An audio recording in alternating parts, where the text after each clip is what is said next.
Hello everyone, Sparrow Vision. Welcome to my channel. Here is another court cam episode of two girls killing, I'm not going to use the word friend because even this defendant here said they didn't like her. Killing another teenager for that reason. They did not like her. Let's give it a listen. Gave Skylar 1 ounce of mercy. We're in Morgantown, West Virginia, for the sentencing of 17-year-old Rachel Shoaf.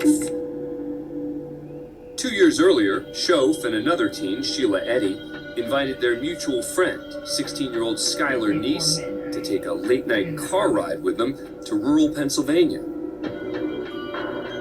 Unknown to Skylar, what seemed like an impromptu road trip was actually a premeditated murder plot.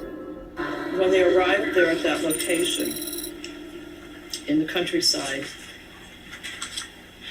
the three girls got out of the car and when at the agreed upon signal of a countdown, 1, 2, 3, Rachel Shoaf and Sheila Eddy attacked Skylar Neese and stabbed her to death.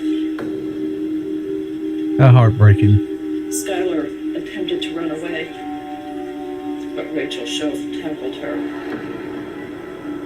They killed Skylar because the girls always fought with Skylar, and she was, quote, in the way of the friendship between Rachel and Sheila.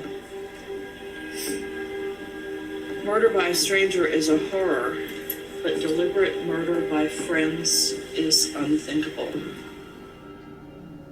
For more than 5 months following the murder, Skylar remained a missing person until police began closing in on Shoaf and Eddy. With their stories crumbling, Shoaf ultimately admitted to the murder and, as part of a plea agreement, agreed to testify against Sheila Eddy and reveal the location of Skylar's body. This is where I have problems. They both committed the crime, and now they're going to offer one of them a deal to testify against the co-defendant. They both committed the crime. There should be no plea bargain. They both should get the equal amount. They both participated in the stabbing and killing of another girl.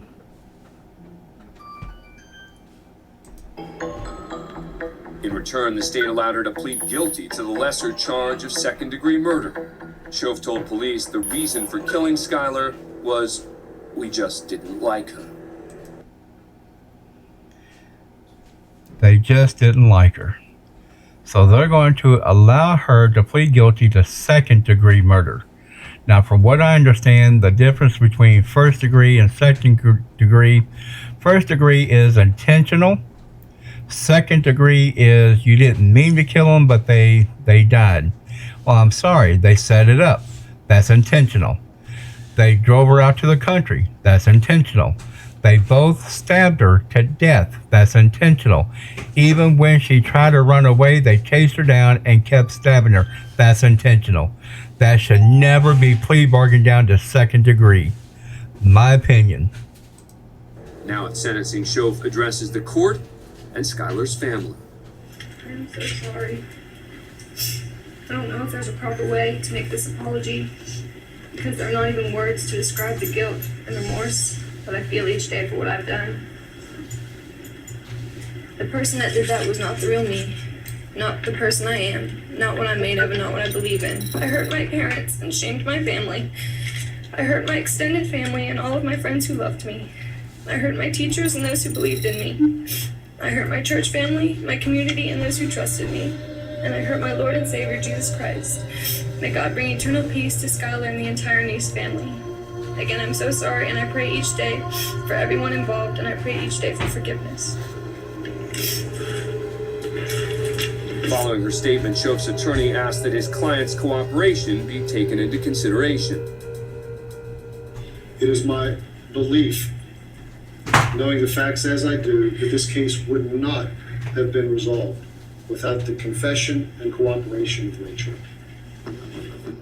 Skylar's father, however, claims her cooperation was just self-serving. I agree. Yes, Rachel Shoaf did tell us where Skylar was. Yes, Rachel Shoaf did cooperate. And Rachel Shoaf also murdered my daughter in cold blood. She should not give any leniency, and she can take her apologies and everything else and sit on them because that's about what they're worth to me and my wife. She has done nothing but make our lives a living hell since this day one. She did cooperate in the end because she knew that it was closing in on her, and yes, she would be caught. That's the only reason she feels remorse. Your Honor, I ask you to give her 40 years and plus if you can. Thank you, sir. Under state sentencing guidelines, Shoaf is looking at between 20 and 40 years in prison. Skylar's uncle, Michael Neese, pleads with the court to give her the higher end of the sentencing range. This is a tragedy. I also would like to point out here today, I know in my heart, Skylar fought that night for her life, and now she's gone. Your Honor, I'm here today to fight for her as hard as she did to stay alive. The admitted murder sitting here tonight has nothing but blatant disregard for human life and deserves the maximum sentence for her role, and I quote, this extremely horrific and vile crime. Murder is murder. Now, Rachel Shoaf's fate is in the hands of Judge Russell Clauges. With respect to the request that the defendant be sentenced as a juvenile, that request has been made. That request is denied. The court can conceive of no rationale under which it would be appropriate that would by no measure be justice in this case. Rachel Shoaf, for your conviction of the offense of murder in the second degree, it is the sentence of the court that you be imprisoned in West Virginia State Penitentiary for a period of 30 years.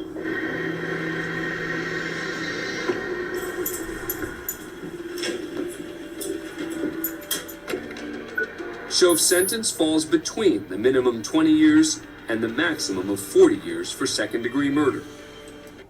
Wow. It's hard to show any type of remorse for killing of kids. Even if you are a kid and you do the act, you still know what you're doing is wrong. It's just hard for me. If you like what you see, hit the like button, subscribe to my channel. If you have comments, suggestions, anything, you can reach me at 765-388-4672. Until next time.